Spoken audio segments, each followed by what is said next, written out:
that Sophie joined Project B, and she gives a little insight on that. Well, while giving insight on it, she seems to confirm, whether she means to or not, that Caitlin Clark will not be playing in this league because Sophie tried to get her to play in this. Sophie Cunningham just unleashed an absolute bombshell on her podcast that has sent shockwaves through the entire basketball world, and you are not going to believe what she revealed. She officially confirmed that Caitlin Clark, without a doubt, the biggest and most influential name in women's basketball today, flat out turned down an offer from Project B, even after Sophie herself personally tried to recruit her. I mean, can you imagine that conversation? This single revelation throws up so many massive questions about the future of these emerging off-season leagues and, more importantly, what Caitlin's decision truly signifies for every other player who has already signed on the dotted line. Before we dive deep and break down exactly what Sophie said, word for word, and why Caitlin's rejection of Project B is kicking up so much dust and causing absolute chaos, I need you to tell me in the comments right now. Do you honestly think Caitlin made the right call by turning this league down? Her choice here might just be the single factor that determines whether a league like Project B soars to success or crashes and burns before it even gets off the ground. Alright, so let's get into it. On the latest episode of her Show Me Something podcast, Sophie Cunningham just dropped a piece of information that is causing complete and utter mayhem across women's basketball circles. Buried within a broader conversation about off-season leagues, Sophie, who just recently signed with Project B herself, casually let it slip that she made a personal effort to recruit Caitlin Clark to join the new league. And Caitlin's response?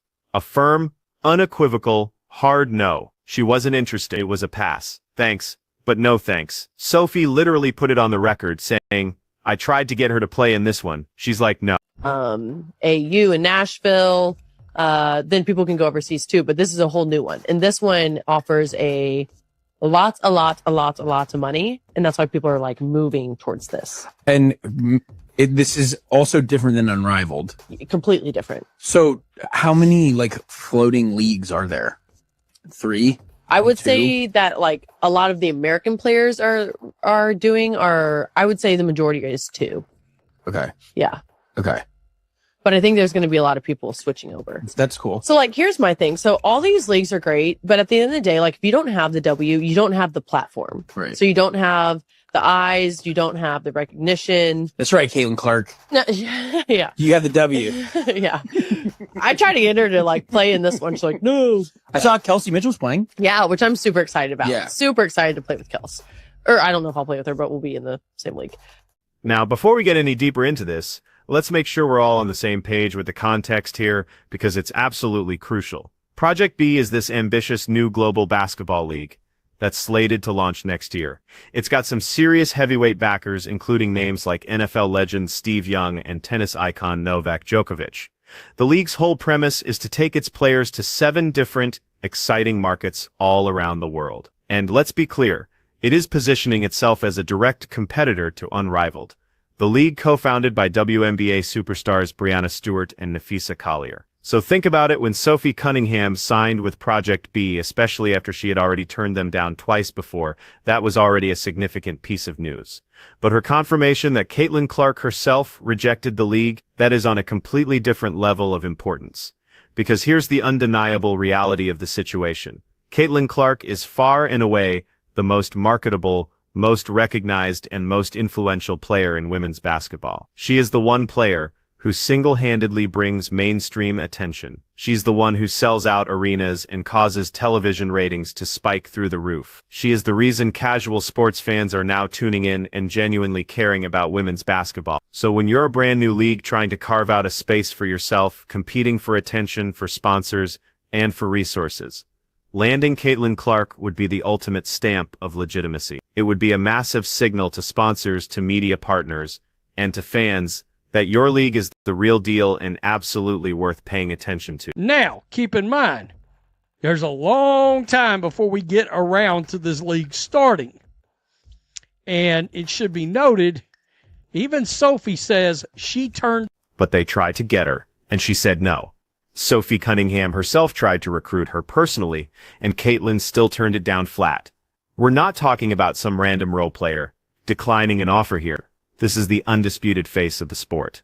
The player everyone wants a piece of, saying that she's just not interested in what you are building.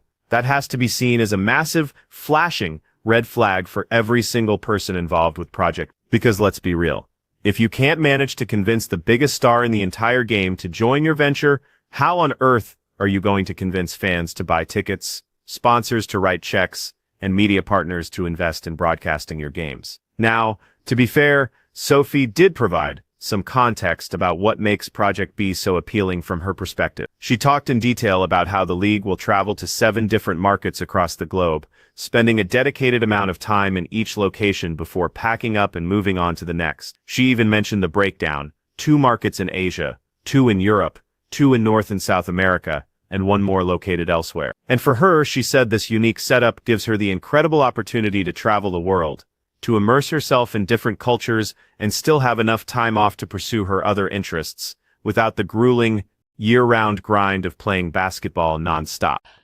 I do, but I don't know the exact city. So I know there's like 2 in Asia, 2 in Europe, I think 2 in the North and South Americas, and 1 elsewhere. Dude, that fucking rocks. I'm excited because I actually miss kind of traveling the world. Yeah.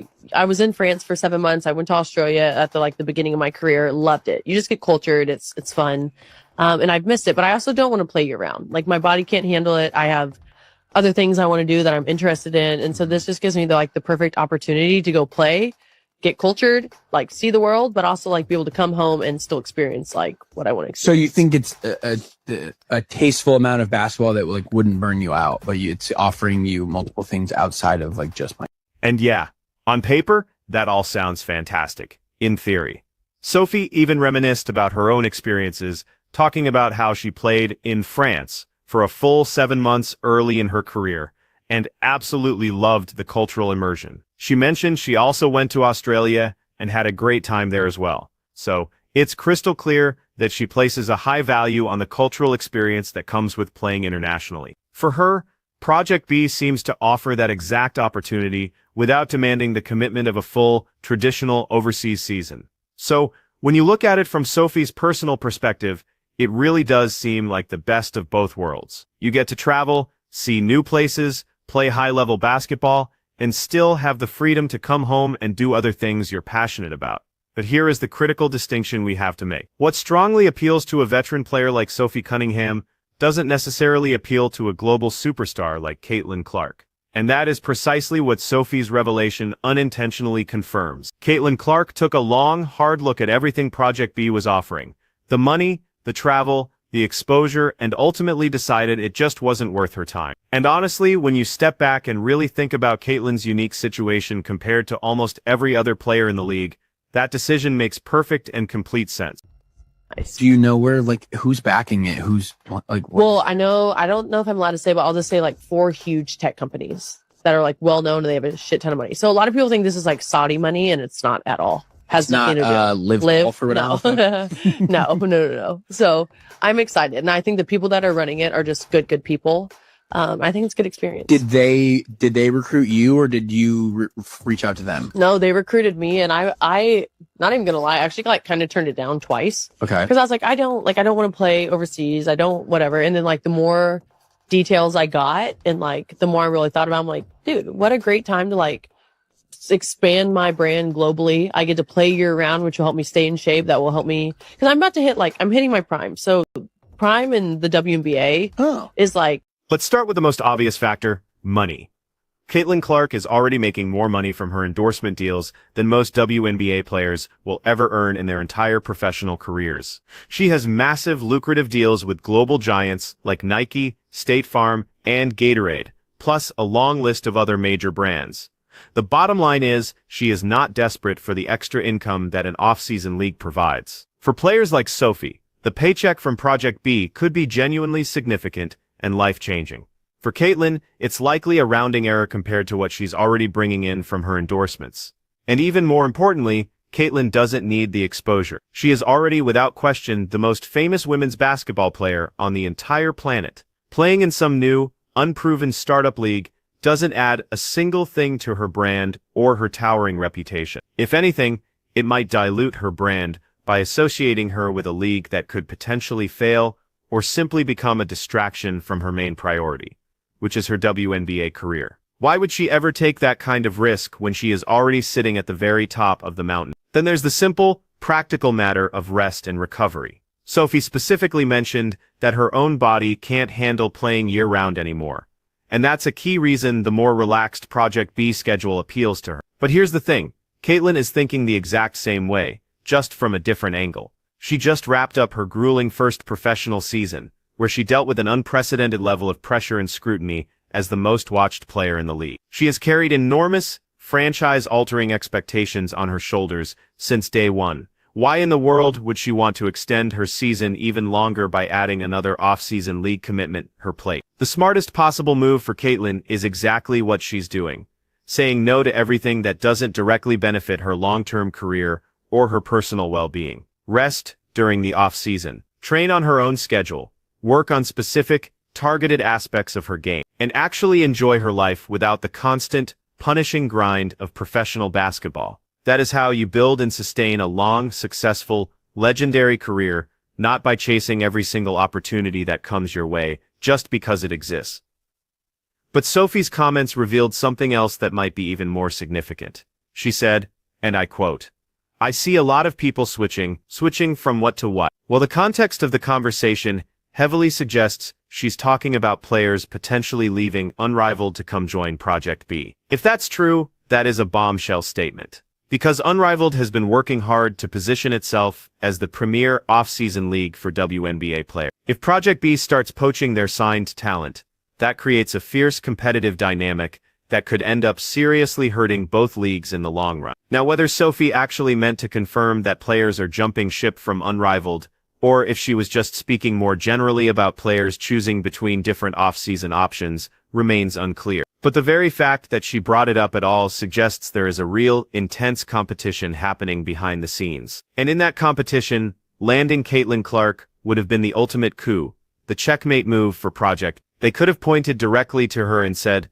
"Look, the best player in the world chose us over Unrivaled." That single statement would have been devastating for Unrivaled's marketing and its claim to legitimacy. Instead, Caitlin said no. And that decision probably says more about how she views these off-season leagues in general than it says about Project B specifically. Because let's be brutally honest, if Caitlin actually wanted to play in an off-season league, she almost certainly would have joined Unrivaled. Brianna Stewart and Nafisa Collier are her peers, her Team USA teammates, and her competitors. Playing with and against them in a high-level, player-run league would make a lot of sense if she were actually interested in that kind of experience. The fact that she's not signed with Unrivaled either strongly suggests she's just not interested in any off-season leagues, period. Sophie also mentioned that Kelsey Mitchell, Caitlin's teammate on the Indiana Fever, is playing in Project B, and she seemed really excited about that. You would think that if anyone could have convinced Caitlin to join, it would be her own teammate Kelsey.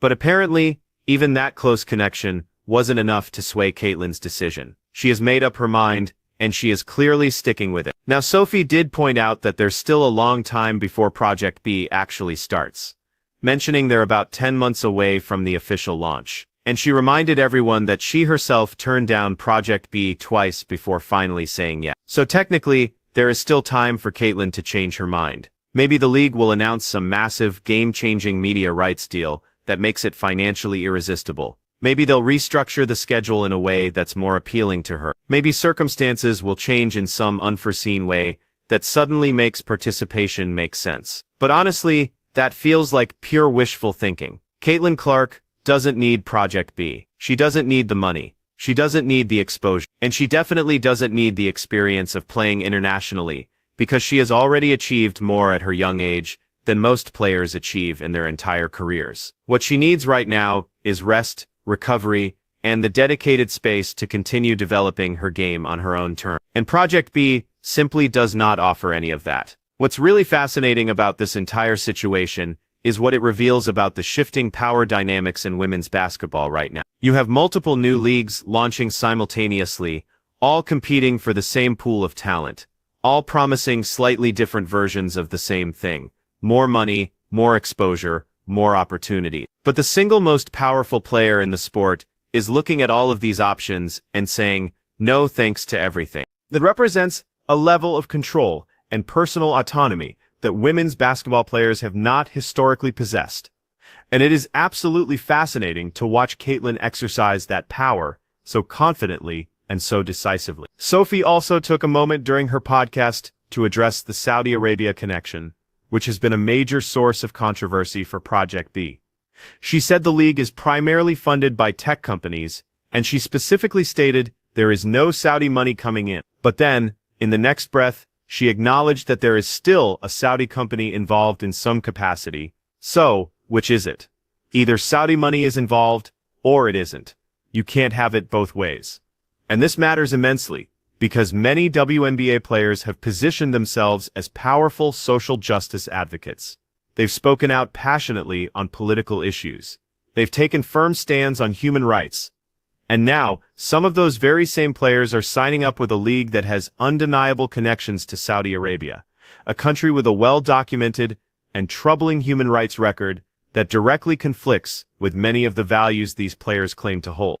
The cognitive dissonance there is pretty stunning, but that's a whole separate issue from Caitlin's decision. The Saudi connection might be a part of why she said no, or it could be completely irrelevant to her thinking.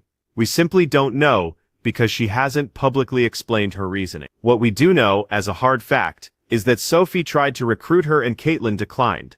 Everything else is just speculation. The potential impact of Caitlin's rejection on Project B's future simply cannot be overstated. Launching a new sports league is an incredibly difficult and expensive endeavor.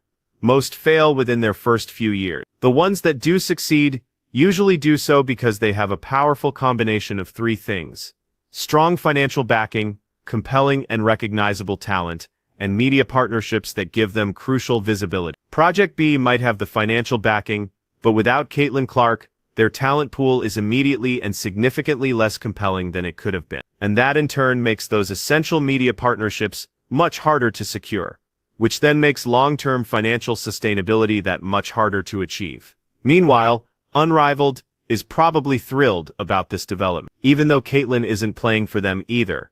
The fact that she publicly rejected their main competitor is still a major win. It means Project B can't use her as a marketing centerpiece. It means they can't claim to have the best player in women's basketball. And it means Unrivaled maintains its status as the premier off-season option, at least in terms of public perception. The other players who have already signed with Project B are now in a very interesting position. They've committed to this new league, partly because they believe it will be successful and well-run. But Caitlin's rejection has to raise some questions about whether the league can actually achieve the level of success they're all hoping for. If the biggest name in the sport doesn't think it's worth her time, should they be concerned about their own decisions? Sophie clearly isn't worried. She seems genuinely excited about the opportunity to travel and experience different cultures while playing the game she loves. And for her, that might be exactly the right decision for her career stage. But Sophie Cunningham and Caitlin Clark are in completely different universes in terms of their careers and their priorities. What makes sense for one doesn't necessarily make sense for the other. And Caitlin has made it abundantly clear that Project B just doesn't make sense for her. The timeline Sophie mentioned is also worth considering. 10 months is a very long time in the world of sports. A lot can change between now and when Project B is supposed to launch. Players can change their minds. Leagues can fold before they even play a single game. Financial backers can pull out. Media deals can fall through. Absolutely nothing is guaranteed. So while Sophie's confirmation that Caitlin rejected Project B is huge news right now, it is possible that by the time next summer rolls around, the entire landscape of women's basketball could look completely different. But as of this moment, the facts are undeniable. Caitlin Clark turned down Project B despite a personal recruitment effort from Sophie Cunningham. That decision tells us a great deal about Caitlin's priorities, her confidence in her own brand, and her unwillingness to chase opportunities that don't align with her long-term goal. It also raises very serious questions about Project B's ability to compete with Unrivaled and establish itself as a legitimate, sustainable player in the off-season basketball market. So there you have it. Sophie Cunningham confirmed it. Caitlin Clark rejected Project, and that single decision could very well determine the entire future of these competing leagues. Do you think Caitlin made the right call? Drop your thoughts in the comments below, and don't forget to hit that like button and subscribe for more in-depth women's basketball content. Trust me, this story is far from over. I'll see you next time.